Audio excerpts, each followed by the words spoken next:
the main challenge we are facing right now from the government official, because as this concept is quite new, they are not interested, or something like they show the reluctant behavior to cooperate us.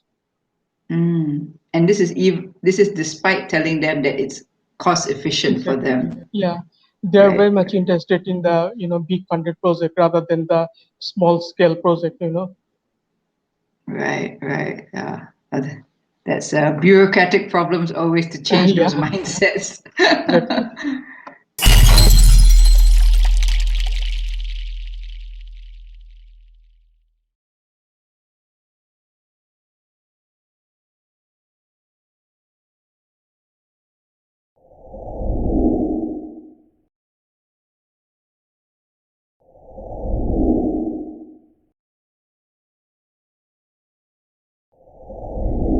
Hi, everybody, and welcome back to Breaking Silos Collective, the show where we tell you how and why we can break silos, why it matters, and how you can do it.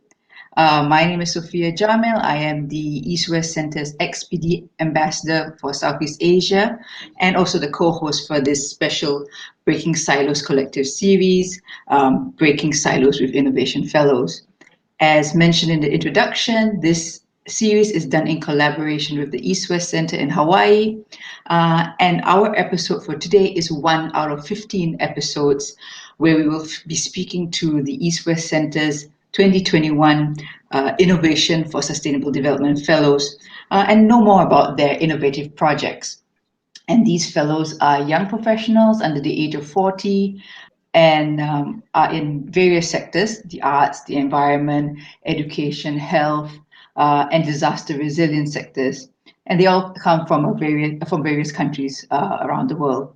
So I'm very happy today to have with me Khalid Bahauddin from Bangladesh to tell us more about the River Champions, which is a project for river conservancy in Bangladesh through four main lines of action: research, training, dialogue, and activism. So, just a bit about Khalid before we get into the conversation. He's a young environment researcher and professional by way of academic knowledge, relevant training, and professional experience, and has been involved in environmental research since 2010. His research expertise includes climate change, environmental health, disaster risk management, and social environmental issues. He has also developed expertise in multidisciplinary research on sustainable development, natural resources management, environmental governance, and management. And he's currently the director at the Institute of Sustainable Innovation for Communities, which is a research, advocacy, and learning institute based in Dhaka, Bangladesh. So thank you, Khalid, for being here with me today. Maybe you could start by telling us a bit more about yourself and what made you decide to do the River Champions project. Yeah, thank you so much for inviting me for this program. I'm so grateful to the EWC for giving me the opportunity and platform to share something about my work, and I really appreciate that. Actually, Bangladesh is the largest delta and riverine country in the world, and it has about 230 small and large river, and a large chunk of the country's people depend on them for living and transportation. But most shocking thing is that out of this most of the river of Bangladesh are about to die due to pollution from the different sources, and uh, this issue is more prevalent in the Dhaka city. And as you know, it is capital city of Bangladesh. It is very unplanned, and in one of the mega cities in the world. So the Dhaka city is surrounded by the four rivers: Buriganga, Shitolokha, Turag, and Balo. They are so polluted that expert and media are saying that it is the ecological disaster and or the tragedy of the rivers in the history of Bangladesh. So conserving river is very important for ecological and environmental integrity, and the for the economy and environmental protection of any country. So taking into account of this situation, I have designed the project in such a way that I can engage the youth people to protect the, protect and restore the major river of Dhaka city in Bangladesh. And the name of the project is, River Champions. Right, right. I mean, when you talk about, you know, it's so important for the cities. You think about the communities that live next to those rivers and are dependent on the rivers Yeah, for their livelihood. I mean, there's so many comparisons, similarities with other countries like Jakarta, the Cipasung River that runs mm, through parts of Jakarta, and that also has been very heavily polluted. Um, exactly. and with all the waste that, with the lack of waste management, a lot of Right. plastics are there. Maybe you could tell us how, what are the activities that you do as part of this project? Yeah, as you said earlier, that this initiative has four lines of action: research, training, dialogue, and activism for the leadership. I'm going to engage the youth people in the policy process to sensitize the policy maker so that they can take into the, conservation of natural resource like river for the betterment of Bangladesh. As you know that developing country like Bangladesh has always priority to, eradicate the poverty issue. So environment is not a priority issue for them. So in this project, we want to promote the activities in such a way that it will sensitize the policymakers who are involved in policy making in the field of environment, so that we can protect and restore the health of the major river of Bangladesh. Right. And part of the river restoration would be cleanup of the waste as well. Yeah, there's some in situ, activities like cleanup activities and dialogue with the community people, and the industry people who are the major polluter of the river ecosystem. So we'll basically engage the young people with this stakeholder like industry people, the community level people, and the policy makers, so that win-win policy or something impactful, fruitful outcome we can achieve through this program. Right, right. What is the dynamics between the communities and these companies that are along the river? I mean, is there a bit of a blame like game going on where who takes more responsibility for this? I mean, would the communities say, we're just trying to live our lives, we're still affected by Exactly.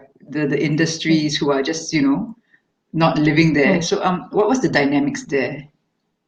The dynamics, social dynamics or economic dynamics, always there. There is a conflicting issue around there. Something like, you know, uh, the big industrialists have always the muscle power in terms of power, practicing power and other stuff. They have money. They can impose anything to the local people. So the local people don't have that much of capacity to raise their voice to take action against this industrialist or political people. So so there is always a conflicting issue, and there is always a trade-off between them. But most of the cases, the community people or local people don't have that much of concrete action so that they can take against this kind of polluters. Right, right. And so does River Champions sort of empower the communities? Yeah, something like that.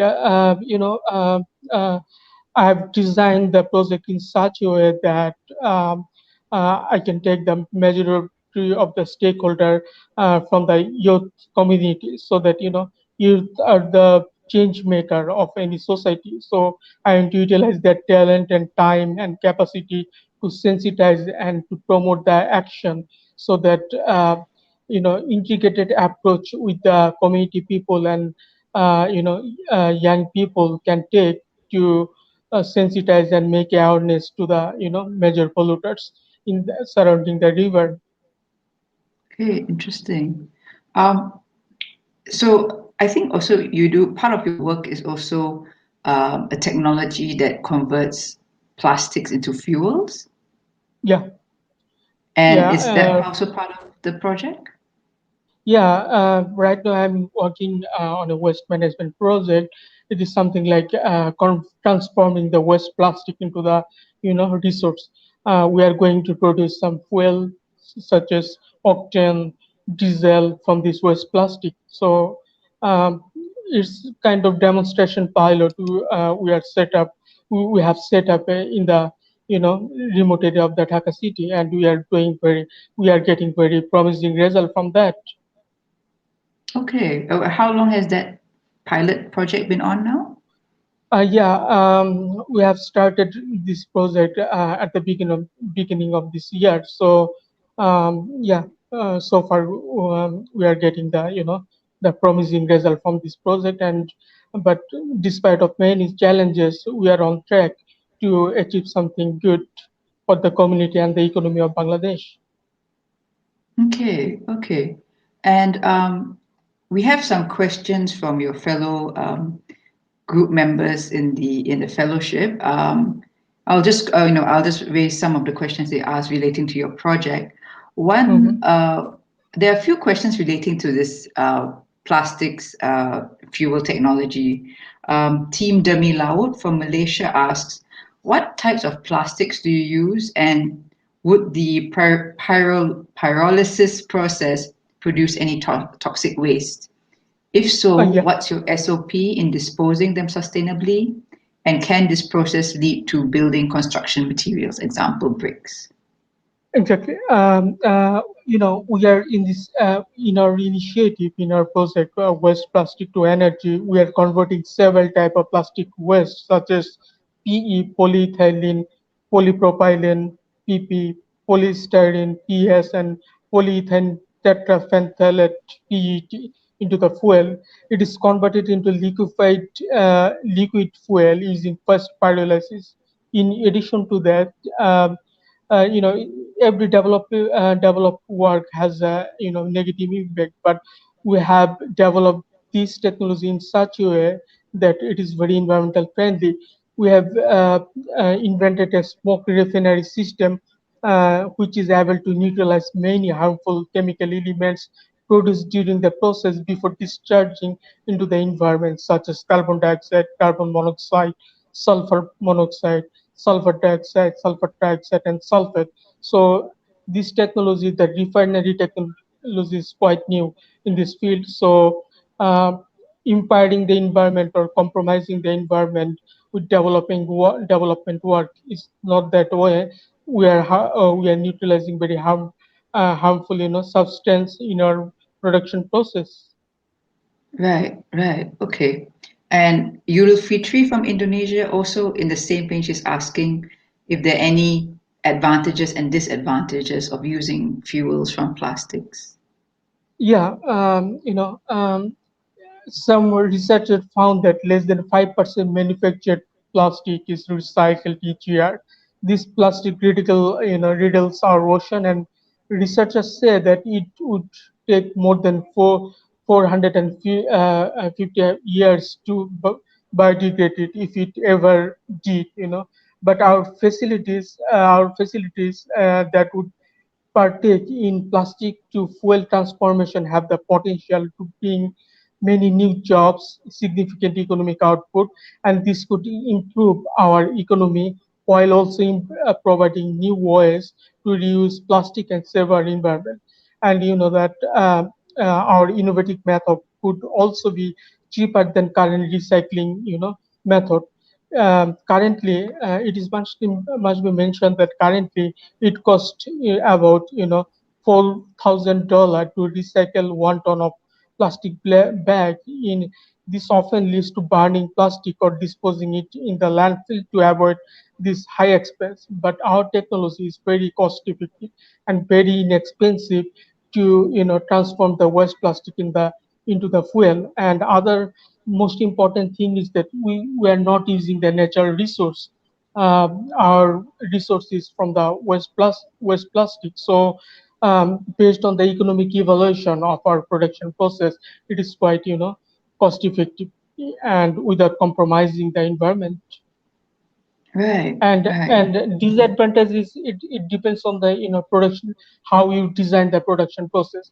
As I said earlier, that every development work has negative impact. So it depends on how you design the strategy to mitigate the environmental pollution. So as I said earlier, our refinery system already neutralize many harmful substances before releasing it to the environment. So it's up to the design thing. Right, right. And so you're also mitigating the emission of carbon dioxide, carbon Exactly. emissions. Right, Carbon right. emission. Because you went when you, I mean, I've also been doing work on environmental governance in Southeast Asia and Yeah. Asia, and when you talk about climate change in Bangladesh, they're usually talking about Mm. Bangladesh as the victim of climate change and the need to always have to adapt. They always talk about climate change adaptation, Yeah. reducing the Mm. vulnerability. But here, your project also talks about how Bangladesh can play active, positive role in terms of mitigating climate Exactly. change.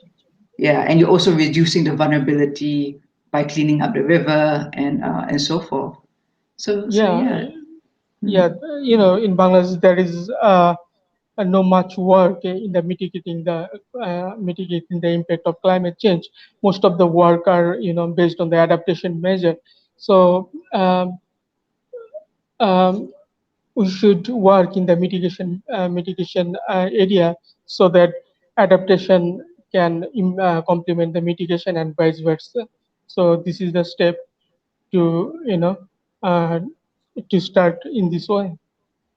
Yeah, yeah. What has been the response from other stakeholders about this project? Yeah, as this concept is quite new in Bangladesh, so um, exploring or analyzing the diverse people and organization is quite challenging for us.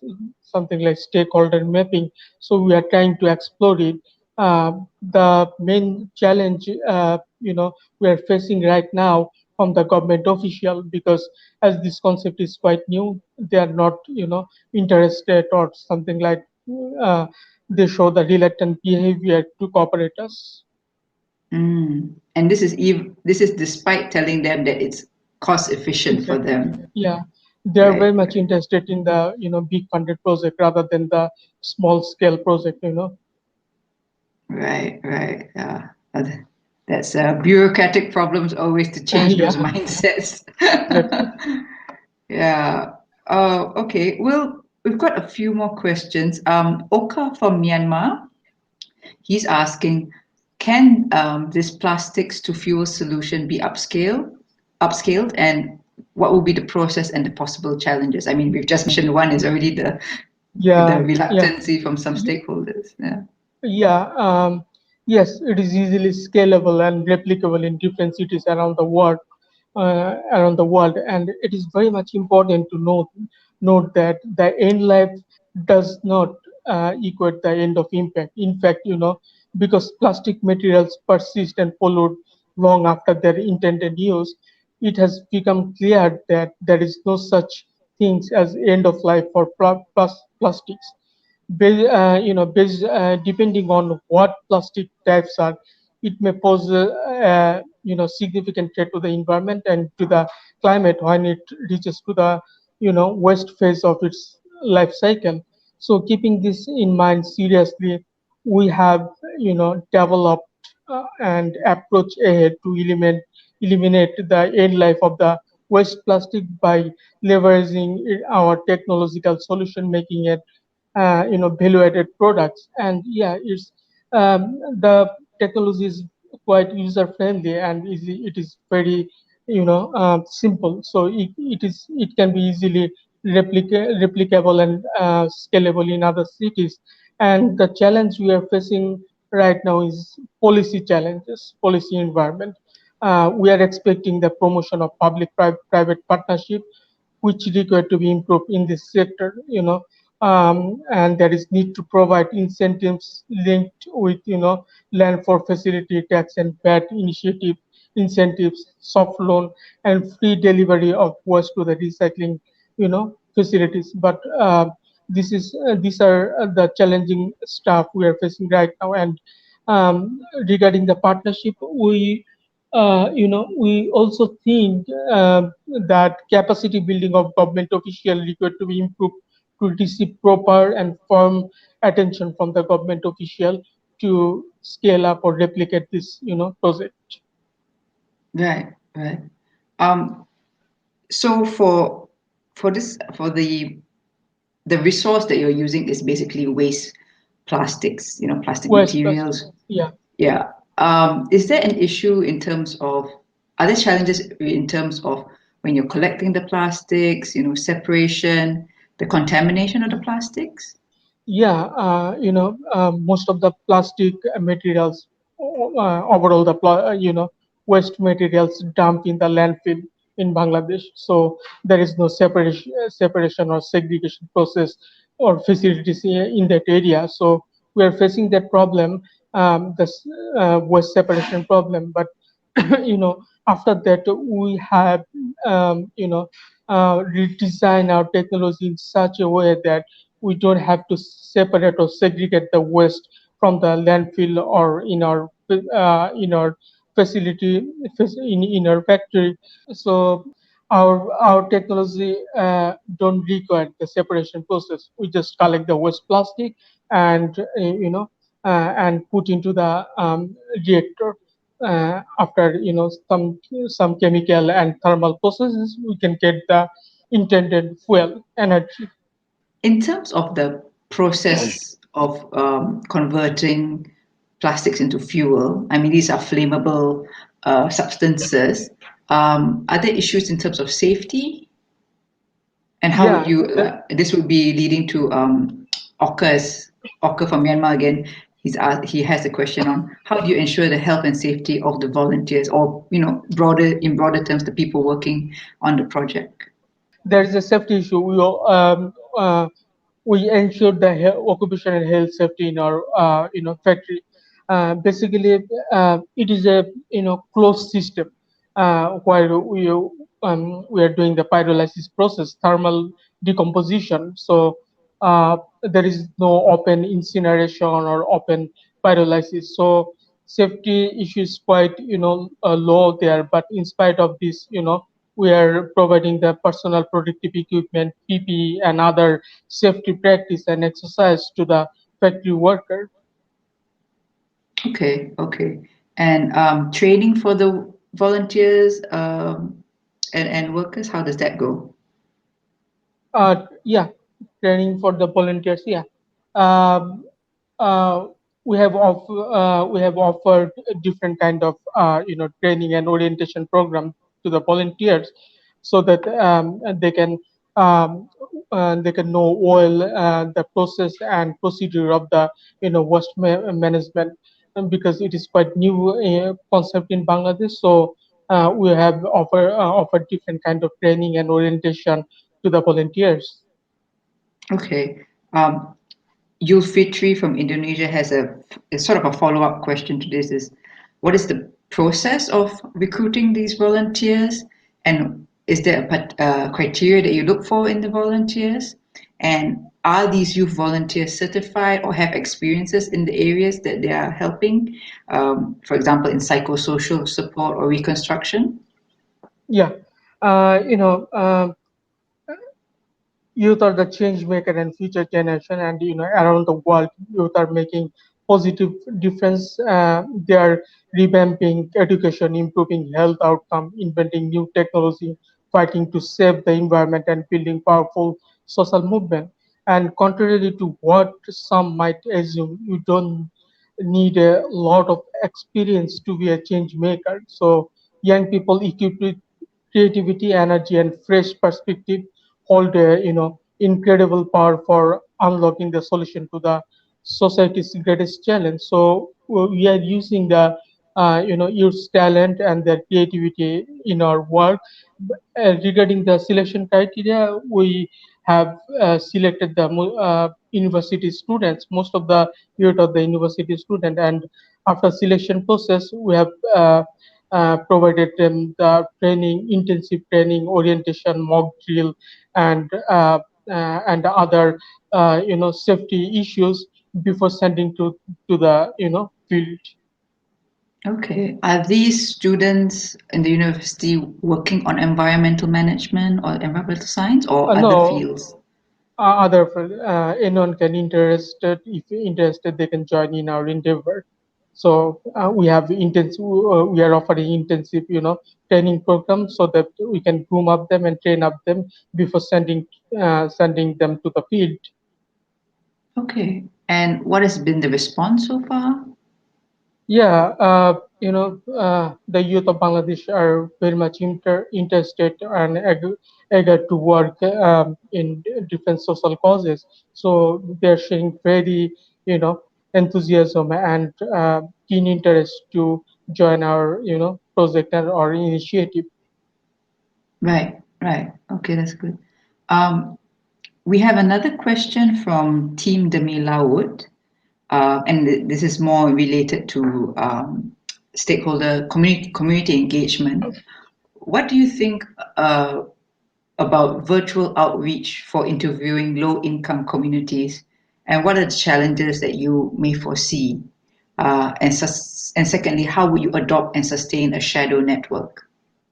Yeah, it is regarding to the plastic waste project. If it is, we have developed a, app, a mobile application. In this application, we have, 500 registered waste picker. So we are trying to, formalize the informal sector to informal sector. Most of the cases the waste picker are female. They don't get the receive the recognition from the society for their waste management activity. We have gathered them and and give them a training, and they are now the registered volunteers or waste pickers for our company. And in this way we are trying to transforming the informal shadow network or shadow economy into the formal one. Right, right. So it's and these women are essentially from the low income areas, or and they are Yeah, single mothers as well, perhaps yeah, some of them.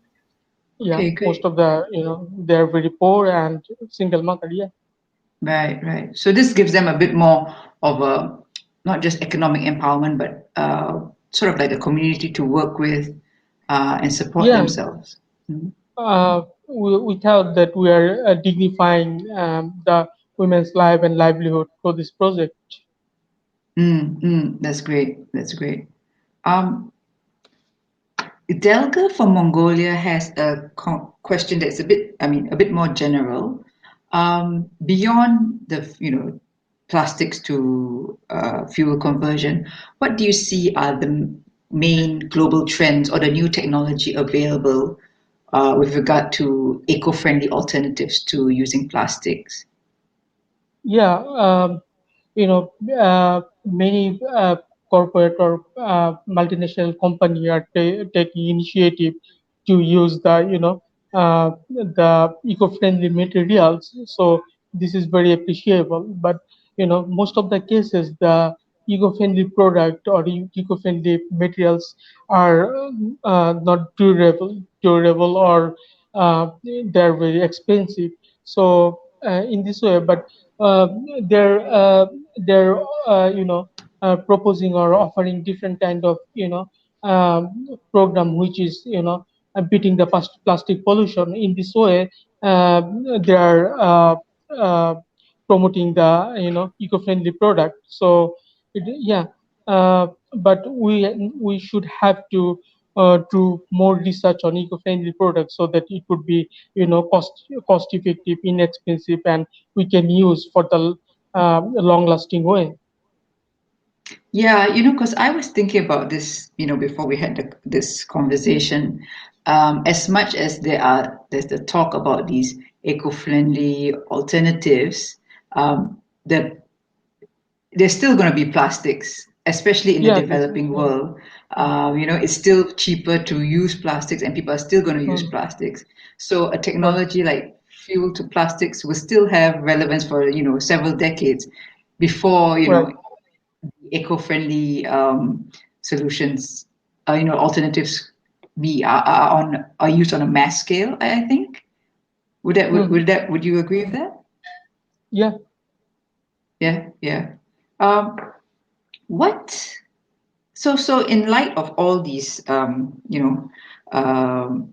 of the pandemic and the other issues that are associated with it, social distancing and all the lockdowns, how has that affected your work and the ability to monitor the progress of the project? I mean, I imagine engaging the network and having yeah. conversations might be quite difficult. What are the, how has it been for you so far?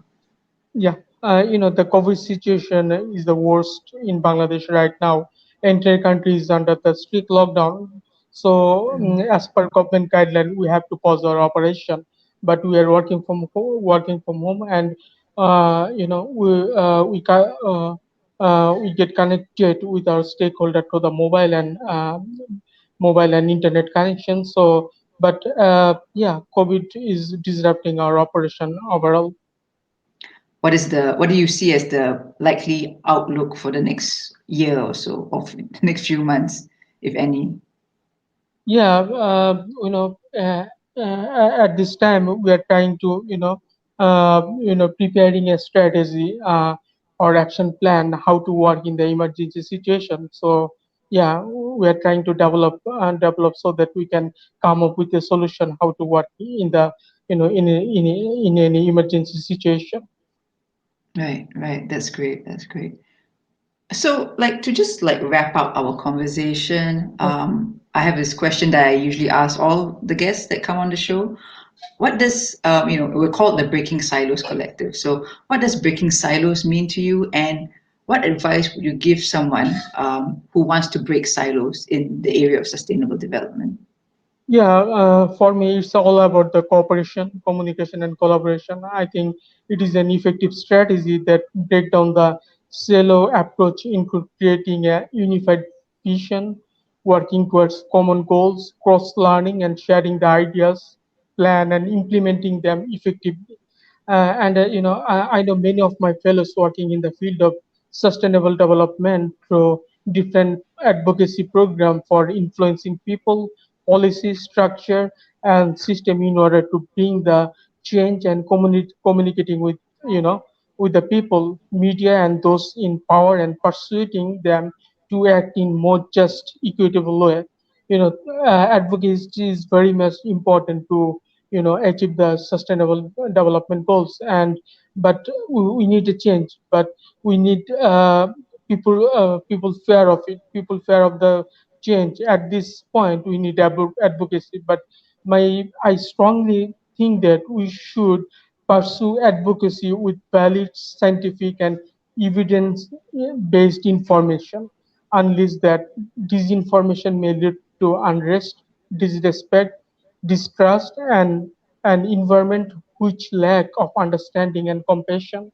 So, evidence-based and scientific-based information is very much important in the advocacy program. Yeah, I totally agree. I mean, there's a lot of misinformation now, and it gets spread so fast. And I Yeah, totally agree. I mean, like when, your point about the importance of sharing information, this is also what a lot of other guests on the show have mentioned when they talk about breaking silos, the importance of mhm, learning from each other and sharing those ideas. But, it must be valid and backed by science, backed by research, not just yeah. you know, rah rah kind of advocacy, but really something that is sound. I think that's such an important, your point you Yeah, raised. before taking the activist role, we must have to follow the science. So, yeah, it is very much important. Yeah, yeah, absolutely, absolutely. Do you have any final thoughts or? information that you would like to share with our viewers? Yeah. Finally, thanks so much, everyone. If anyone wants to join my endeavor, I'm working for environmental protection, so feel free to reach out to me. And finally, be green, go green. Excellent. Thank you, Khalid. Yeah, so thank you for being with me today. Thank you to our viewers. I hope you've found this conversation insightful.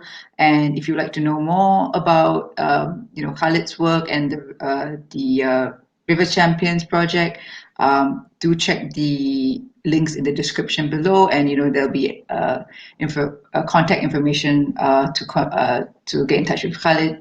And if you like this video, give it a thumbs up, share it with other people who might benefit from it, and don't forget to subscribe to the channel. So from me, Sophia Jamil in Singapore, and Khalid Bahauddin in Bangladesh, thank you, and we'll see you next time.